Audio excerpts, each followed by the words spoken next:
Hi, this is Dominic Pace, who plays Gekko the Bounty Hunter from The Mandalorian, and you are listening to Star Wars Comics in Canon.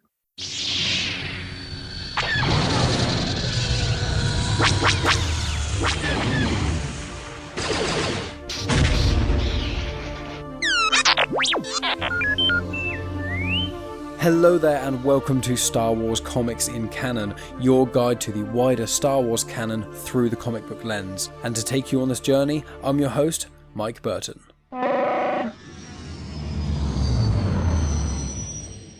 And so brings episode 57.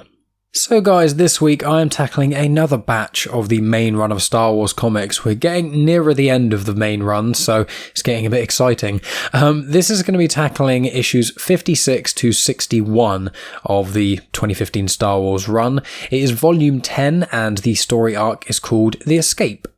Issue 56 was released in November 2018, issue 61 was released in February 2019, the trade paperback collection was released in April 2019, the writer is Kieron Gillen, the colour artist is Guru EFX, and then the artist for issues 56 and 61, so the first and last of this arc, is Andrea Broccardo, and the artist for issues 57, 58, 59 and 60 is Angel Unzueta. And as I always do with these episodes, I'm going to go through the narrative of the story, the connections linking in, and a few other tidbits of information as well. So, before we get started, I just want to clarify the previous episodes of Star Wars Comics in Canon that feature the main run of Star Wars are episodes 53, 48, 44, 40, 36, and then it goes on quite far, but you can go back and listen to those. Also on YouTube, I have put them into playlists now, so there's an Age of Republic playlist / character bios, so if you just want to find out about Darth Maul or Count Dooku or just bits of information about some of the main heroes and villains of each era, I've got episodes of those. I've got the Star Wars main run in its own playlist as well. I've got Dr. Aphra in a playlist. I've got all the episodes that feature Vader in a playlist. So if you go to the Genuine Chit-Chat YouTube channel, which is the name of my other show, on there you'll also find loads of videos, some of Genuine Chit-Chat, some of Star Wars Comics in Canon, and some that are basically both where I speak to people involved with Star Wars, which is a lot of fun too. So without further ado, here is the crawl. Queen Trios of Shu-Torun's betrayal has left the heroic Rebel Alliance at the mercy of the evil Galactic Empire. Although many rebels, including Luke Skywalker, Leia Organa and Han Solo, managed to escape Darth Vader's devastating assault, their newly assembled fleet has been all but destroyed. Now, Mon Mothma has ordered the freedom fighters to disperse and to find the right opportunity to regroup so that they can take the fight back to the enemy. But Luke, Han and Leia are now wanted criminals, and no one in the galaxy can stay hidden from the Empire for long. So this is all jumping off from when I tackled this previous comic arc, which was in episode 53 of Star Wars Comics in Canon, and it's aptly named Hope Dies, and it featured the 50th issue of the main run of Star Wars comics, and it's quite brutal. It shows basically why there's so many characters that are in A New Hope that are then not in Empire Strikes Back. There are like 3 years between those two movies, and there's a lot of people are just gone.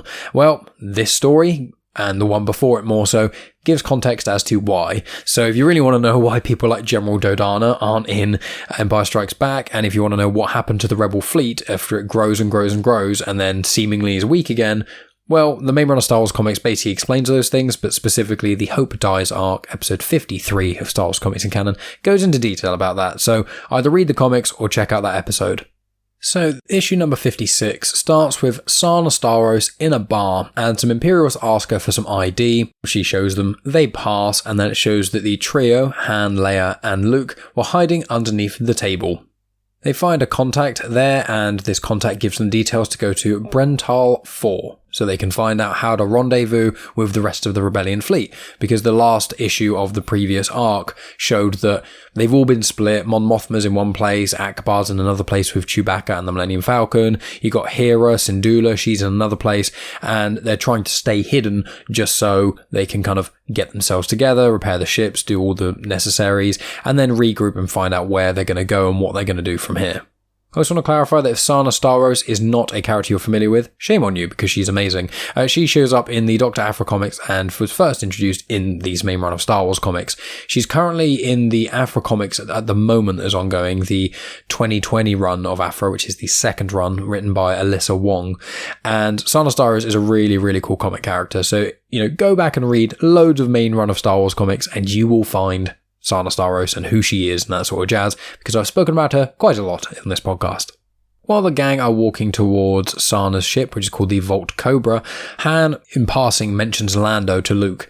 And Luke's like, oh, who's that? And Han's like, someone I used to know, don't worry about it. And I just quite like little nods like that, because obviously in this arc is approximately 1 ABY, so it's about 1 year after the Battle of Yavin, and there's still another 2 years before the start of Empire Strikes Back. So obviously, Han mentioning Lando like 2 years before they meet again, I thought it was quite cool. Now, as I said earlier, Brental 4 is the place the contact gave them details to go to.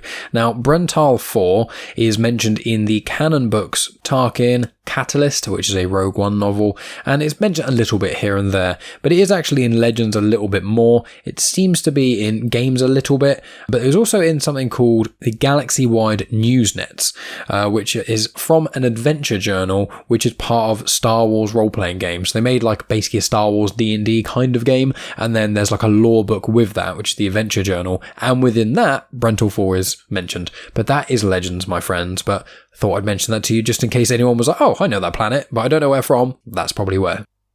While the gang are in the Vault Cobra heading for Brental 4, it shows that Imperials have deployed some interdictors, which are basically checkpoints that people have to stop by and confirm, their identity and that sort of thing. But they don't do it in a nice, calm way. They literally pull you out of hyperspace to make you do it. So Sana suggests that they have to go at a less direct route instead of going the usual hyperspace lanes. They need to go kind of around the back alleys, as it were. And it means that they have to go through the Denegois, or Denegois. It could be Denegois, it could be Denegois. It looks like Gois, but then that's the French pronunciation. I don't know. There's a cluster of moons that are together, which is really cool. And also there's a lot of asteroid belts and space debris and things, so it's kind of hard to navigate through. As they go through one end and come out the other, they immediately see a Star Destroyer, which is going to cause them a lot of problems. So what they decide to do is Sana's ship kind of heads towards the Star Destroyer, turns, and then where the side of the ship isn't visible to the Imperial Star Destroyer, they shoot out an escape pod. And the escape pod has got all of them in it except for Sana Starros, because she's got identification and she isn't currently wanted by the Empire. So they get shot out of an escape pod to a nearby moon. Sana will go through the checkpoint, get cleared, and then she can fly down to the moon and pick them up. So the gang land on the stormy world of Hubin, or rather it looks stormy when they first get there, and then this thing attacks them, which is called a Thanrax. Now it looks like a mixture between a bear and a wolf. It kind of looks a little bit like a werewolf, but if it was always crawling on all fours. Maybe like a gorilla bear wolf. That's the kind of thing that they're looking at, and it's pretty scary. And so this goes to attack the gang. They start to run and then get prepared to turn around for a fight, and then some lights appear and scare the beasts off. Some people in masks emerge and the trio say that they're stranded. The leader of these people say that, oh, you're stranded. Well, of course you are. Well, we'll have to take you home and make you comfortable, won't we? And then the trio kind of look at each other in a bit of a weird look. And then the final page of this is essentially them sat in the sun around a table with a drink. And this butler droid has just prepared a drink for Han, which is Rhodian Splice. And then the final panel is them. It's almost like castle grounds in a sense. It's quite vast and it's got forest around it and things, but it doesn't seem to be too bad, and that's where comic number 1 ends. Now, just a quick fun fact about Rhodian Splice. You can actually make Rhodian Splice yourself. It is in the Star Wars Galaxy's Edge Black Spire Outpost cookbook, which you can buy online or you can buy from Galaxy's Edge in one of the numerous places in Disney where you can get this. And it seems to be equal amounts of coffee liqueur, Irish cream liqueur, and then either bourbon or whiskey, poured into a glass, and then it creates like a layered drink. And there's some pictures of it. It does look quite cool, actually, and quite colourful. But the idea behind it is that it is created with several toxic substances that have to be mixed in a very precise way with the precise proportions to prevent the drink from being lethal when consumed by most species. And, of course, Han Solo likes it because he's someone who likes to live life on the edge. So I just thought that was cool.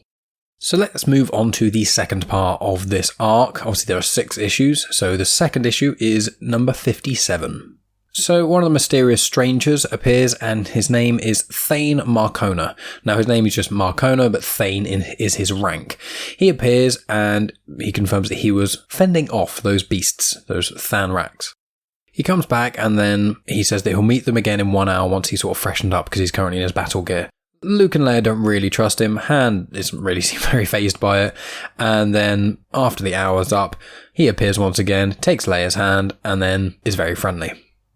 They talk and they stick to a first name basis, and then they also offer to fix 3PO's legs. Now for clarity, 3PO's legs were damaged from the previous story arc Hope Dies. He got shot out of a ship and then he landed on like the outside of the ship and had to crawl in to then warn people of this message sort of thing. I'm not going to get into it now, but him doing that basically busted up his legs and he doesn't have them at the moment.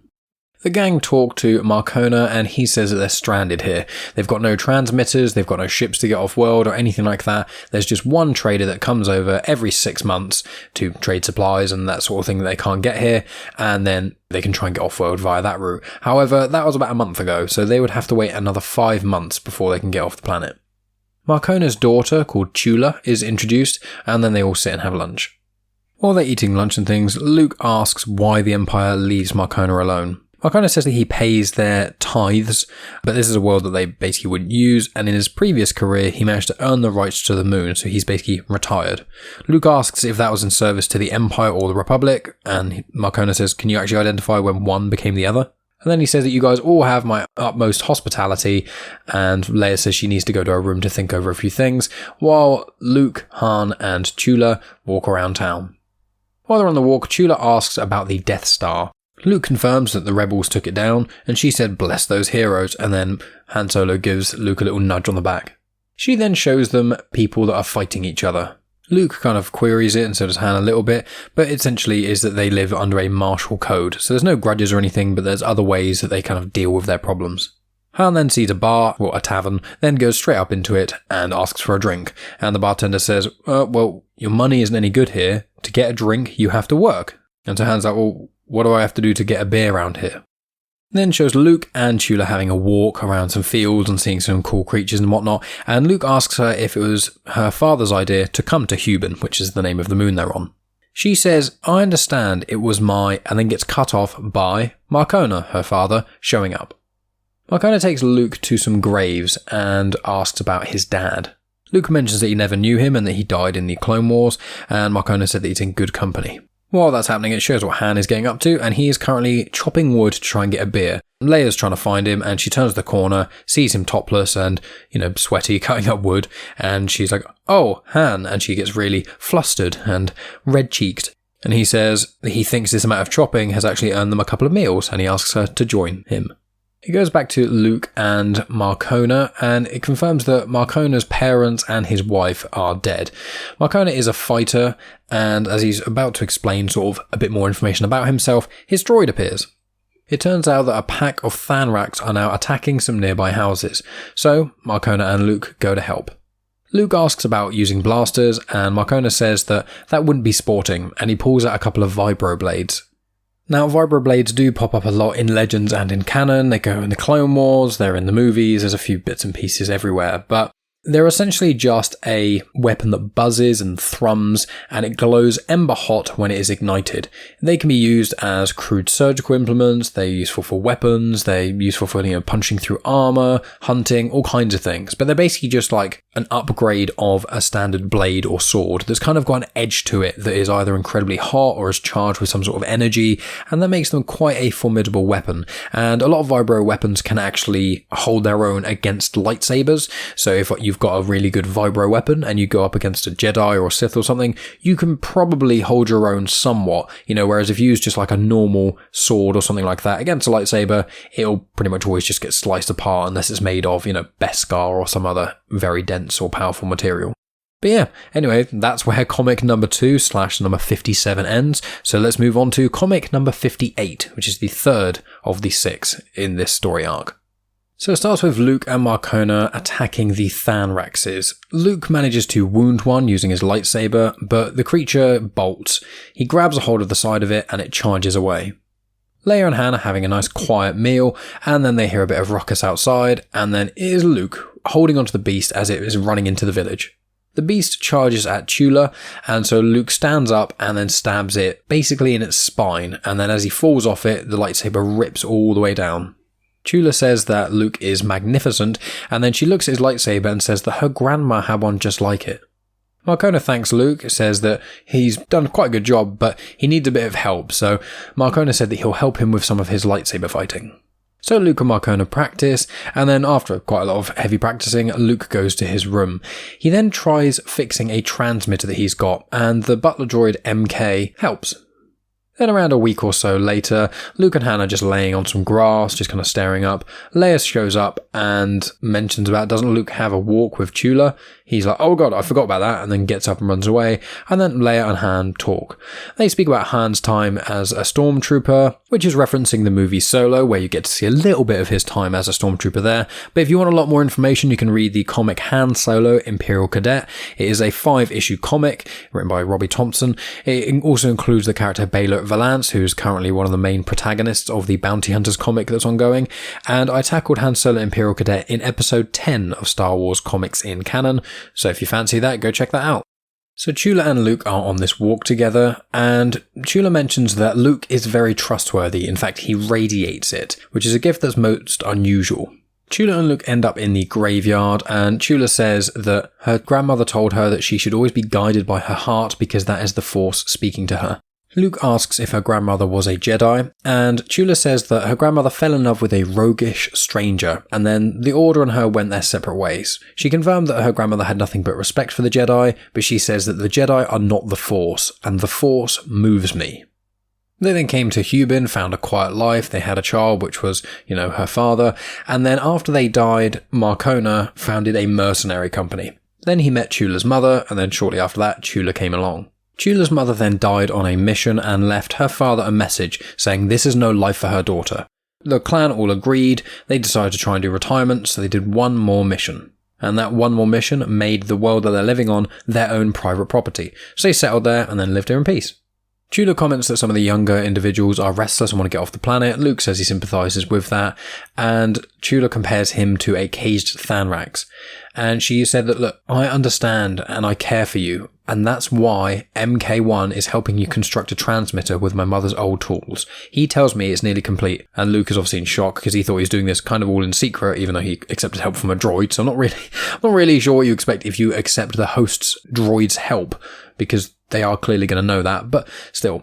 Chula says that I know there's great goodness inside of you, but if you activate this transmitter, you don't know the consequences. It could do a call out and you could be rescued by your friends, or it could notify the Empire of us being here, and then that will bring misery. And then she walks away from him saying, I know you will do what you think is right, but all I ask of you is to think before you do something that you can't take back. Later on, Luke, Leia and Han are then having dinner. Luke mentions that he has some sort of plan. Leia says, no, not yet, you have to wait. And then Luke basically freaks out, gets very, very angry, yells, and then just storms out the room. He starts to power up his transmitter and then is committed to trying to make it work. Leia then invites Han to her room, and then as they kind of get in, Han's got this certain impression on his face, expecting a certain something, and then she just shows him loads of blueprints and plans on how they're going to destroy the Shu-Torun forever. And that is where issue 58 ends.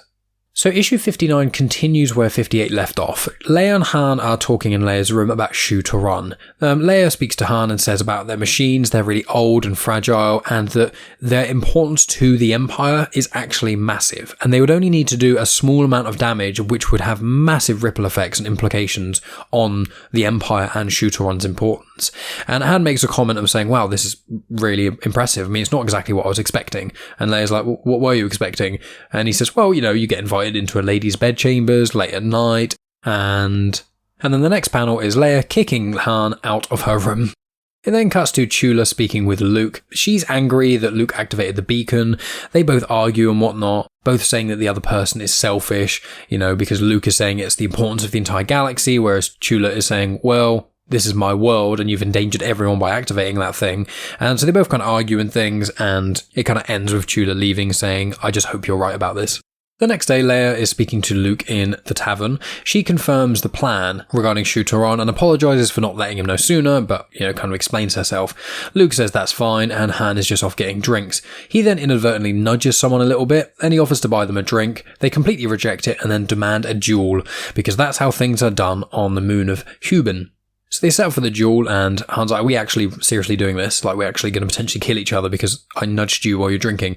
And it's mentioned that it's all about honour and, martial code and all that sort of thing.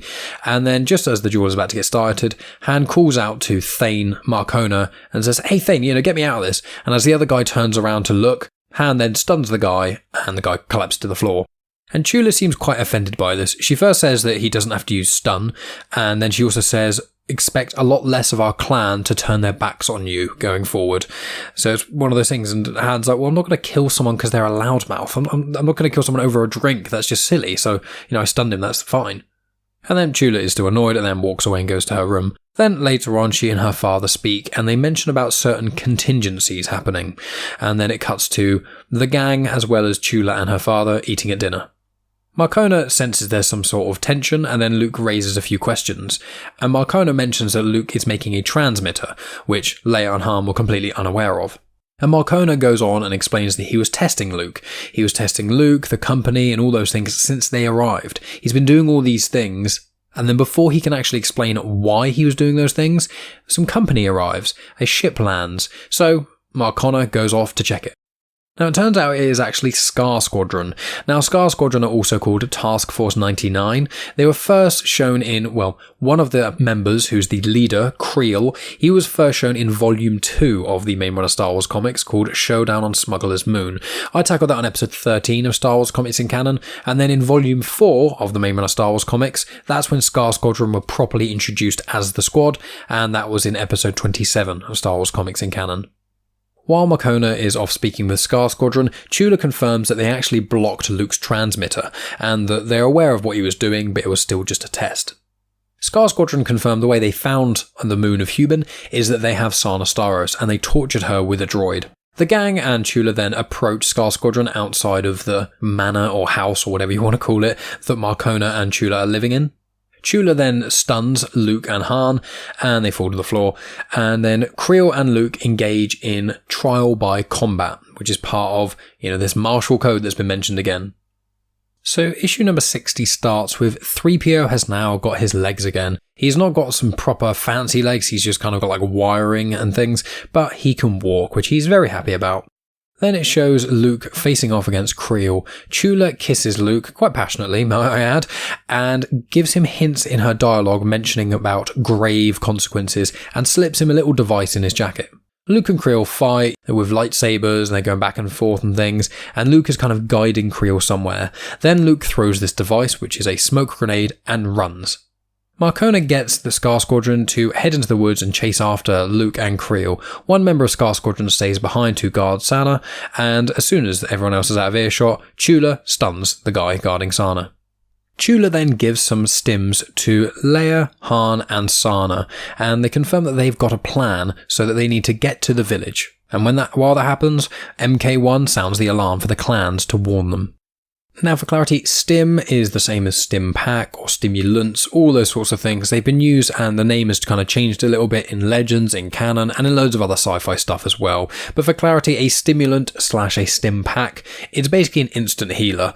They're probably most prominent in Canon in the Jedi Fallen Order game, because the little droid BD-1 holds stim canisters, which whenever you get low on health, he just shoots you a little canister, Cal Kestis, the main character, stabs himself in the arm with it, and then your health goes up. Obviously, that's a video game setting, so it's not necessarily quite that simple, but it is generally speaking, if you're wounded, you get injected with a stim and you're generally fine, or at least you feel a lot better.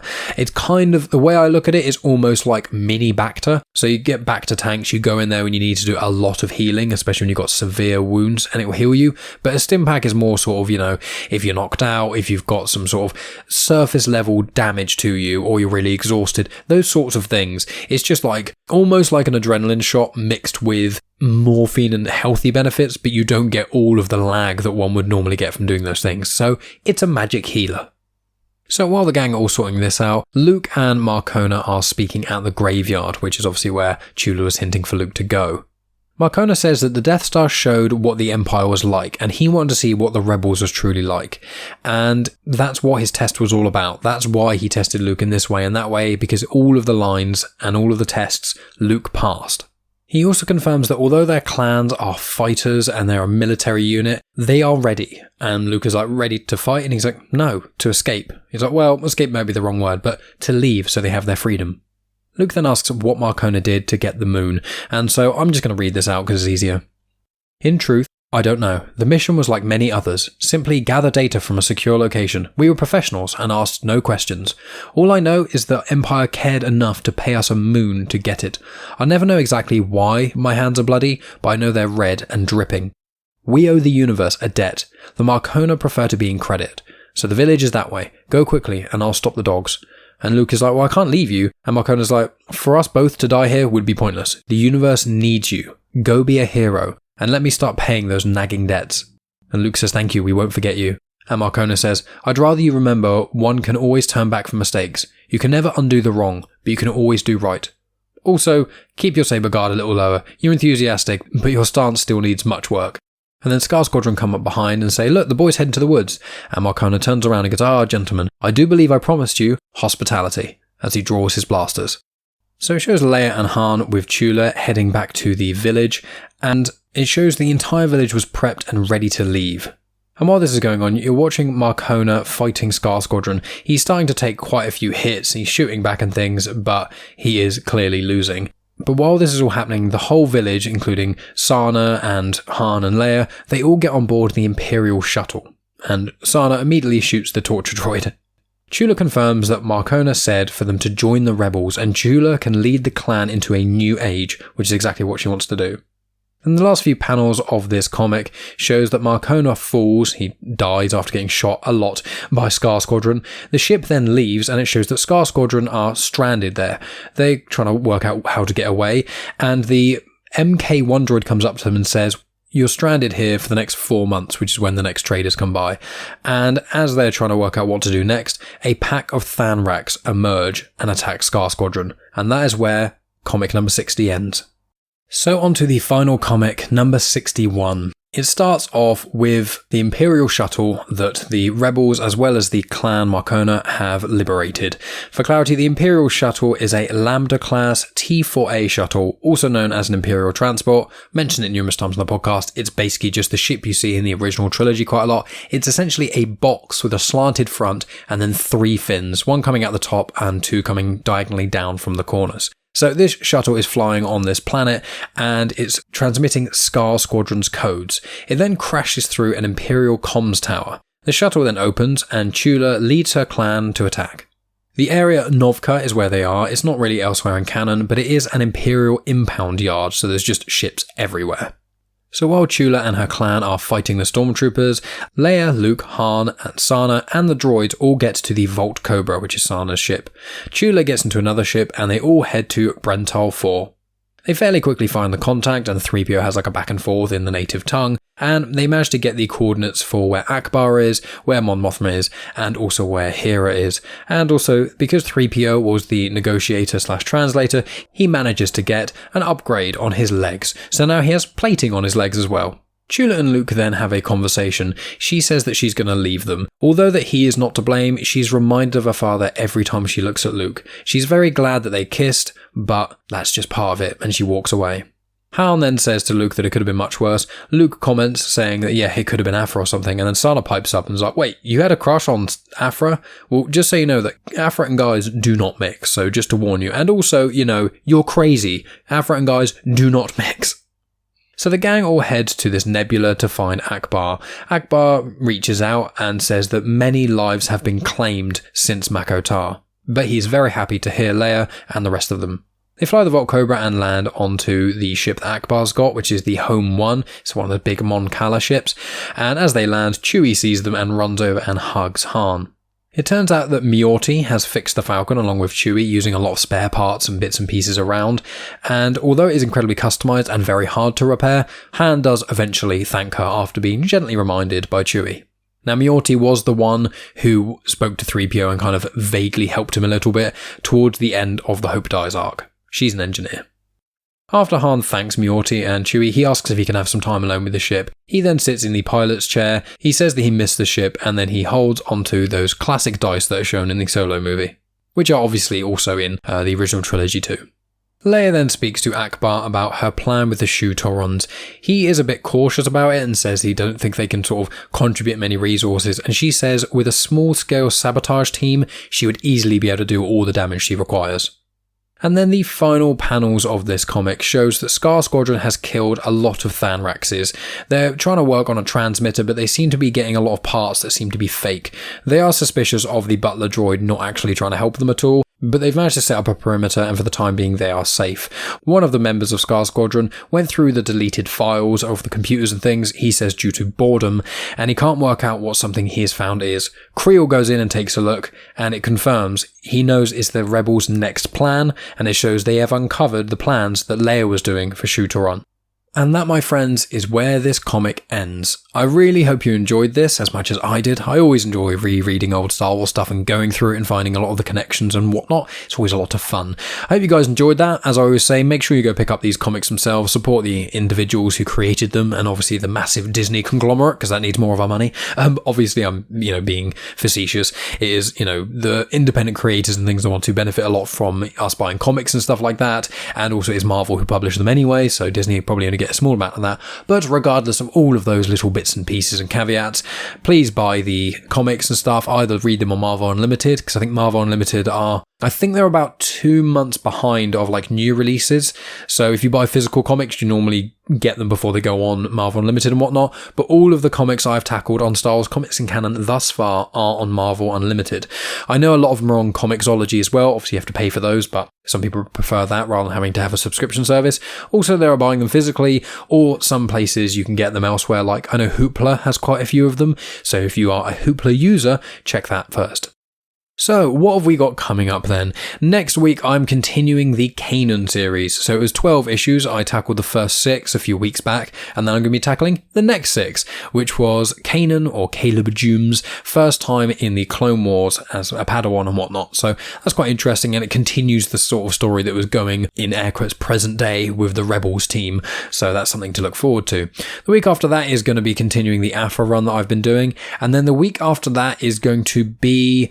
I haven't 100% decided. I think it's probably going to be the 2017 Darth Vader run by Charles Soule. That's probably what I'm going to be tackling there. And then obviously the week after that, it'll be back to the main run of Star Wars comics again. And we'll keep on going. I think there's only another 2 or 3 volumes of the main run of Star Wars comics until we get to the end. So, next couple of months, guys, I'll have caught up with a lot of the ongoing series, and I can tackle the Poe Dameron series and then some of the second runs of a lot of these other ones as well. So quite exciting stuff. Other things I've been involved with. I've recently been on the Geek podcast, which is on the feed of Fantastic Universes. So if you're interested on what makes me tick, my interests in nerd culture, what's got me into nerd culture from my childhood up to where I am now, and just the ins and outs of what makes me me in a lot of ways, make sure you check out the feed of Fantastic Universes. It is episode 21 that I appear on, and it's called Geek Talks and things. I've included a link in the description to the Spotify feed, but you can find it basically anywhere you listen to this podcast. It should be available somewhere. In addition to that, I was on episode 16 of Frank Burton's I Like the Sound podcast, talking about sounds and whatnot we like, so that's quite a fun one. I'm on there with several other people as well. There's just a few snippets and bits and pieces, but make sure you check that out. The link in the description is there too. Aside from that, there's my Patreon, patreon.com/genuine Chit-Chat. If you support me for as little as £1 a month, then you get access to a whole new feed, which has got my Afterthoughts episodes I do with my girlfriend Megan, and also early access to all the episodes of Genuine Chit-Chat that I release. Whenever I release them in 2 parts, the second part, normal listeners have to wait a week, but Patreon supporters on this feed, they get both episodes in one go, released when the first part is released too, as well as all those Afterthoughts episodes. So if you donate as little as £1 a month, you can get access to those. If you want to donate a little bit more, I think it's £2 a month, then you get access to the Patreon feed as well. So it's not just the feed of audio, you actually get access to the posts that I put on Patreon. So a lot of those are photos of collectibles, previews of things, some photos of my tortoise sometimes when I fancy it. On Thursdays, I try and upload early photos of some of the comics I'm going to be tackling on this very show as well. I put future guest lists on there, loads of places I've been guesting on recently and things I've got due, just lots of insight into what I generally do. So although it is patreon.com/genuine Chit-Chat, there is a lot of cool stuff there if you're just involved with Star Wars and if you want to support this show and my ever-expanding comic collection. But also, I just want to clarify, if you go on there right now, you can listen to my review of Season 1 of The Witcher completely for free, as well as mine and Megan's review of The Phantom Menace. So, even if you don't want to contribute financially, there's still stuff on there for free that you can check out. In addition to that, guys, make sure you check out the feed of Genuine Chit-Chat, even if you're not a Patreon supporter, because I had the powerful Matthew B. Lloyd on the show for a massive two-parter where we talk about Star Wars comics and just comics in general, the golden age of comics. And I've said this before, but we talk about these Star Wars newspaper strips that came out in the late 70s and early 80s, and some of them are hilarious. There's a couple of panels which is Boba Fett teaching Luke Skywalker how to ski, and it's just as funny as it sounds.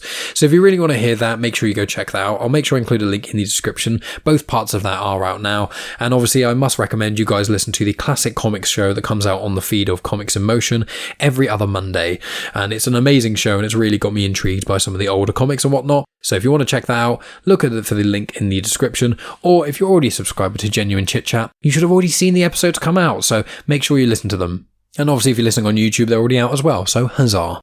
Make sure, guys, you check out the playlists I've been putting on YouTube as well. I've done a few more, so if you are trying to find out where to listen to Star Wars comics in canon, you don't really know where to start, or you are trying to figure out where episodes to listen to, you can go on there and it's all organised nicely there.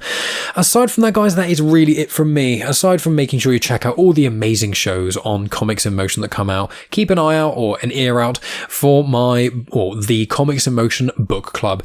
It's a new show that I'm launching, but me and the guys have all been talking about it, so I can't take full credit for launching this. I just did the artwork and a few other sort of bits and pieces. Likely the trailer of it would have actually played right at the very start of this episode, so you'll probably have already heard about it. And I'm going to be tackling, along with, at the moment confirmed, we've got Dave Horrocks and Tony joining me, and there's a couple of other people who may join, and we're going to be tackling the first Darth Vader comic of the 2017 run. I'm hoping to try and orchestrate it so that I can have that episode of Comic Book Club being released around the same time that I tackle the Vader comic on this show, so it kind of goes together companion-wise, so you can listen to this show if you want all the ins and outs of the narrative, and then you can listen to what people thought about it on this other show, because I noticed that with the book club and things, especially with some of the Star Wars comics I tackle, I don't really give a huge amount of my opinions on them. I just normally tell you what I think they are compared to other stuff, so it'd be quite fun to sort of break it down and not just talk about sort of what is canon and what is in the Star Wars universe, and being able to talk about opinions on it quite a lot. So I'm excited about that, but the book club will not just be loads of Star Wars stuff, don't you worry, and even if I'm at the helm, it won't be loads of Star Wars stuff, because I do want to get into other things as well. But there's a different host each episode, there's going to be different guests each episode. It's going to be a lot of fun, and it's going to be once a month, and you guys should have plenty of time to be able to read the comics and stuff for that. So if you're planning on reading the 2017 Darth Vader run, read the first volume of that, and then you'll be ready for when we release that episode. We haven't even recorded it yet. I think we're recording in June sometime, so it's probably going to be towards the end of June that's going to come out. And that's about it from me, guys, I think. Thank you, as always, for listening so much. Thank you to anyone who checks out my Patreon. If you don't want to support the show financially, please share this on social media, talk to your friends, leave reviews wherever you listen to your podcast, and listen to all the other amazing shows on Comics in Motion. I am genuinely blessed to be involved with such a group of cool people, and the family just keeps on growing with more shows coming out in the near future too. As well as the Comics in Motion book club, there's other stuff too. So there's a lot of stuff to get your teeth into.